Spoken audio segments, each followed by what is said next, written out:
Le hasard. Est-ce que le hasard fait partie du livre des chrétiens?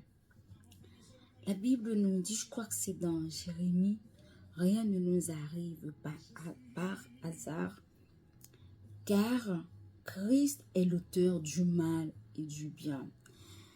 Et dans le psaume 29, j'oublie le verset qui dit, Dieu était sur son trône lors du déluge. Et dans Proverbe, il dit, le nom de l'Éternel est une tour forte, les justes viendront et s'y réfugient et se retrouvent en sûreté. Et dans Corinthiens, il dit, qu'est-ce qui pourrait nous séparer de la main de Dieu? Est-ce la tribulation? Est-ce la maladie, la déception ou la difficulté, la mort quelconque? Voilà pourquoi aujourd'hui je suis venue te dire que rien ne nous arrive par hasard. On voit dans le livre, c'est dans Marc, quand la barque remplissait d'eau et que Christ était dans la barque. Malgré Christ était dans la barque avec ses disciples, mais ça n'empêchait que la barque remplissait d'eau. Tu peux mener une vie de sanctification. Tu peux mener une vie de consécration, une vie de prière, une vie de méditation, de lecture de la parole de Dieu. Mais ça ne pourrait empêcher les vagues à assombrir ta vie. Ça ne pourrait empêcher ta barque navigue sur l'eau. Ça ne pourrait empêcher les déceptions, les difficultés, les calamités dans ta vie.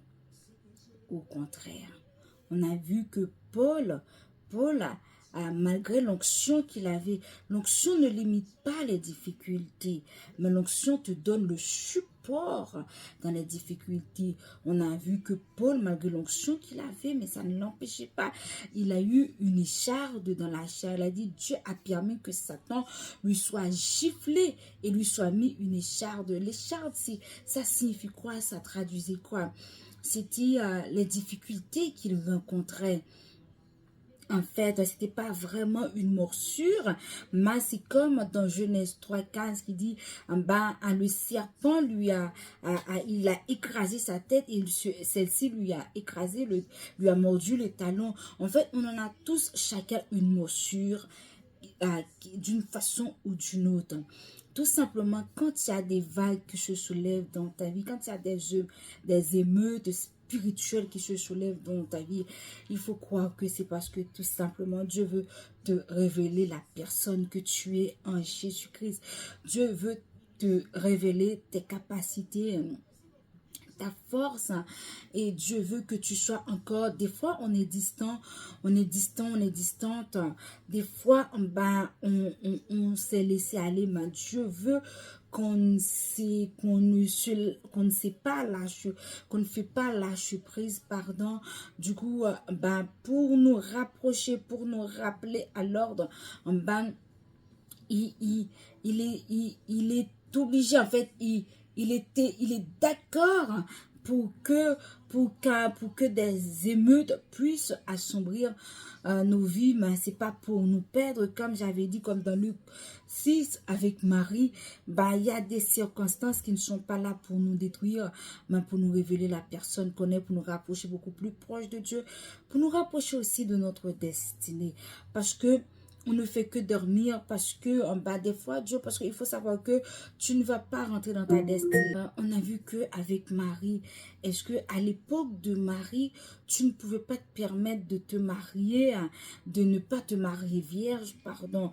Mais pourtant, pourtant Dieu a demandé, à solliciter Marie pour porter, en fait, pour être la mère du Sauveur. Est-ce que c'est parce que Dieu ne savait-il pas? Est-ce que c'est parce qu'il n'avait pas conscience? Il y a des choses que Dieu va te demander, mais on va dire que est-ce que Dieu il est fou? Pourquoi Dieu m'a choisi pour ça? Pourquoi Dieu m'a fait? C'est Dieu ici bien. Il sait que ce que tu vas faire, à ton époque ou dans ta communauté, ça va soulever des critiques, ça va soulever des humiliations. Mais Dieu, il est au courant. Mais c'est tout simplement pour sa gloire. il ne va pas te laisser. Si tu traverses des difficultés, mon frère, ma soeur, sache que c'est pour te rapprocher beaucoup plus près de Dieu. Sache que c'est pour te rapprocher de ta destinée. De prie et demande à Dieu de te révéler le pourquoi cette difficulté est venue dans ta vie, le pourquoi tous ces émeutes dans ta vie. Et il te saura répondre clairement. Et il te dira pourquoi tout ça. Et de quoi il s'agit, ou d'où est-ce qu'il va avec toi. Des fois, les difficultés sont des formations, sont des leçons apprises, à apprendre, sont des leçons apprises, sont des leçons à acquérir le plus souvent. Si tu as des émeutes dans ta vie, ne te décourage pas, au contraire. Demeure encore plus dans la persévérance, de la foi. Cherche davantage Jésus-Christ. Demeure dans la sanctification, dans la consécration de la prière. Et de là, tu verras. Dieu saura te donner une réponse. Une réponse qui pourra t'ouvrir les yeux. Une réponse qui pourra te donner du discernement dans ce que tu traverses. Comme il a répondu à Paul, ma grâce te suffit. Comme il a dit à Marie, quand Marie lui a dit, il a dit, ne t'inquiète pas. Quand Marie lui a soulevé que voilà, tu as oublié dans quelle communauté, dans quel temps où nous sommes. Dieu, il sait tout déjà, mon frère. Il sait tout déjà, ma soeur. Rien ne nous arrive par hasard.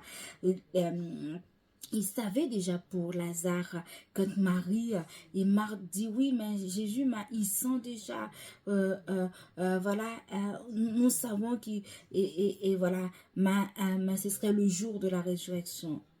Non, des fois tu parles trop, des fois tu parles trop, tu poses trop de questions, fais silence, arrêtez de limiter Dieu dans ta vie. Et fais confiance à ton Dieu, tu verras. Tu vas vivre la gloire de Dieu dans ta vie. À bientôt. Bisous. Et abonne-toi si ce n'est pas encore fait car c'est gratuit. Viatis à votre service. Bisous, bisous. Je vous aime. Au revoir.